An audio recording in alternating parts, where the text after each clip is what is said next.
Assalamualaikum warahmatullahi wabarakatuh. Kami dari kelompok BK Ceria WKWK akan mewawancarai dua orang petani yang berada di Cisarua, Timur Dipa. Sebelumnya kami akan memperkenalkan diri. Dari yang pertama, nama saya Elsa Veronisa. Perkenalkan, nama saya Setia Wahyuningsih. perkenalkan nama saya Rizka Amelia Pratiwi. Saya Mila Zahra. Saya Data Tania Rizky. Assalamualaikum warahmatullahi wabarakatuh.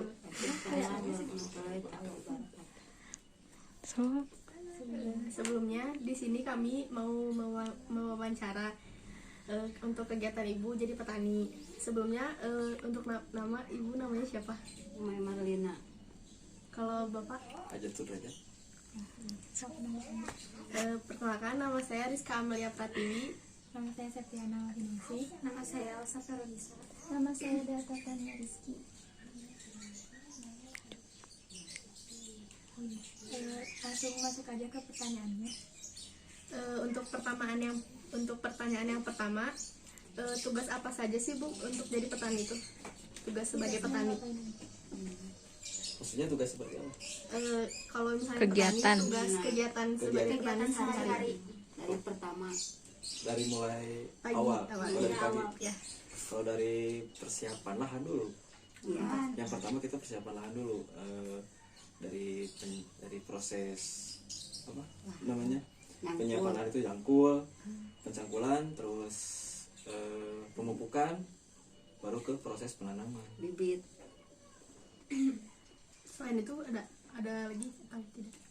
Kalau dari 3 itu ada sesi yang Itu lain. yang pertama. Itu sesi yang pertama yang kita lakukan, cuma 3 hal itu. Kalau setelah itu ada sesi kedua yang namanya proses pembibitan.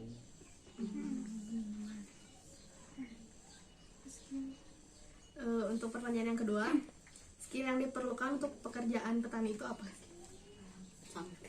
Kalau disebut skill, bukan skill, Peralatan.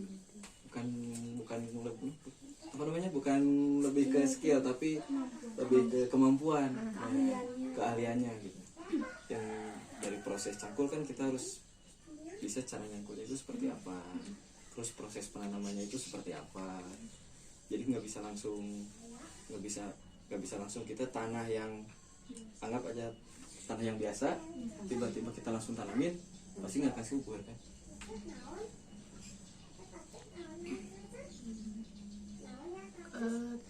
Kalau misalnya sebagai petani itu ada nggak sih kalau misalnya karakter positifnya yang bisa kita ambil untuk sebagai petani?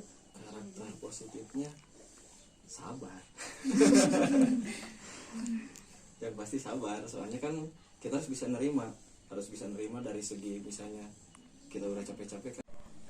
Untuk jadi petani itu ada nggak sih syarat-syarat khusus kita untuk sebagai petani? Kalau syarat-syarat khusus sih, kalau misalnya pengen jadi petani modern ya pasti, maksudnya kita harus berpendidikan kan, Ya. pendidikan yang utama. Tapi kalau di sini kan di daerah kita masih sistemnya tradisional gitu, pasti semua skillnya ya otodidak dan pengalaman aja gitu. Beda dengan sekolahan misalnya dari lulusan apa IPB. Kalau lulusan IPB kan semuanya tertata dengan rapi lah gitu. Untuk selanjutnya pertanyaannya akan diberikan oleh teman saya. pertanyaan selanjutnya, suka duka menjadi petani apa? Kalau sukanya setelah kita proses penanaman sampai proses pemanenan, kita berhasil untuk sampai ke panen itu sendiri.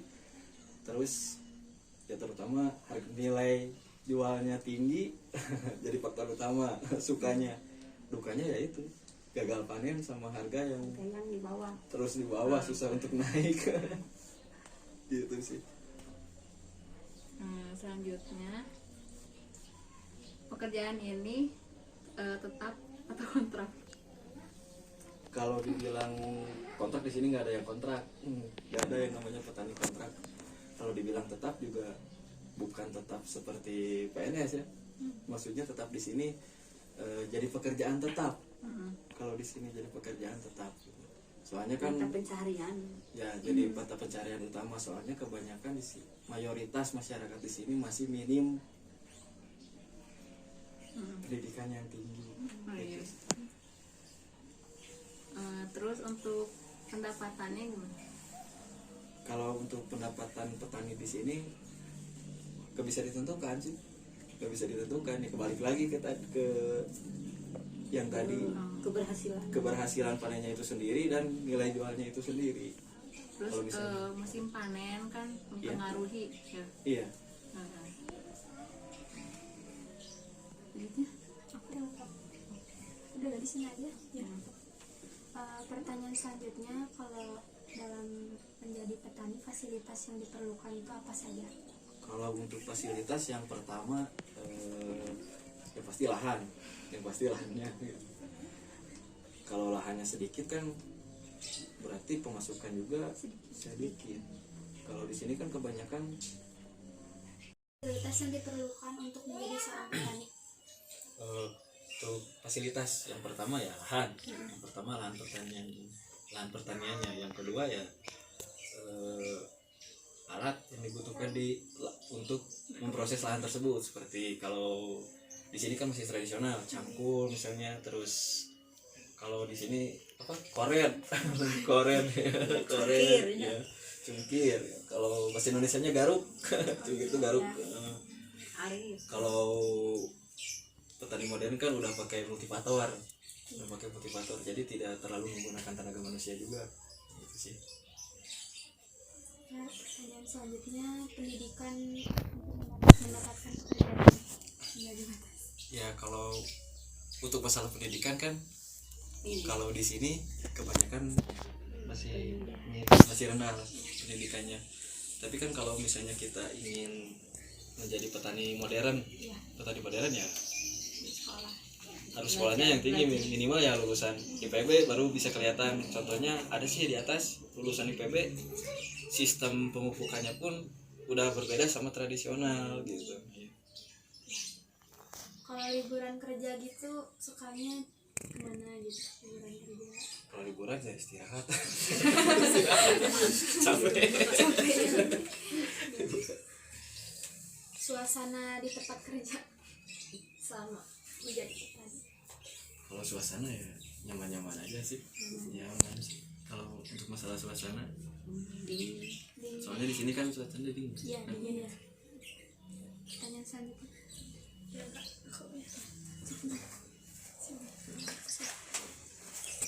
Bagaimana hubungan pegawai antar pegawai gitu? Hubungannya? Antar petani maksudnya. Kalau di sini sih bisa dibilang untuk petani ke petani bisa dibilang gotong royong.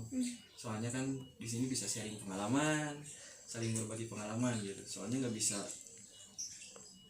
di sini nggak ada yang namanya penyuluh pertanian. Kalau misalnya ada penyuluh pertanian kan kita nggak usah nanya ke si A ke si B, tapi karena di sini sistemnya otodidak, ya berarti kita harus sering sharing sama petani yang lain. Kalau hubungan bawahan sama atasan atau enggak? Kalau di sini ada. Kalau hubungan atasan sama bawahan di sini ada yang namanya PT. PT juga ada di sini yang namanya PT. Sistemnya ya sama aja kayak di perusahaan-perusahaan kayak gitu. Ada bos, ada bawahan juga gitu. Tapi kebanyakan di sini nggak ada, semuanya masing-masing sih. Dan ini apa ada budaya atau kebiasaan khusus yang mencirikan kalau ini tuh petani, jadi kebiasaannya apa?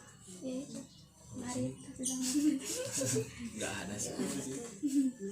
Soalnya di sini udah mayoritasnya petani. Iya.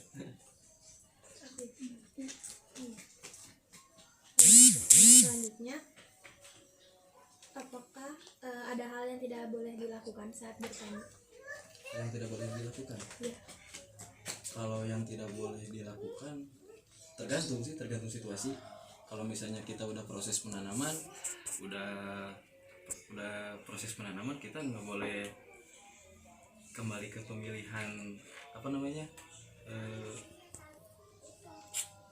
bibit obat. Bibit.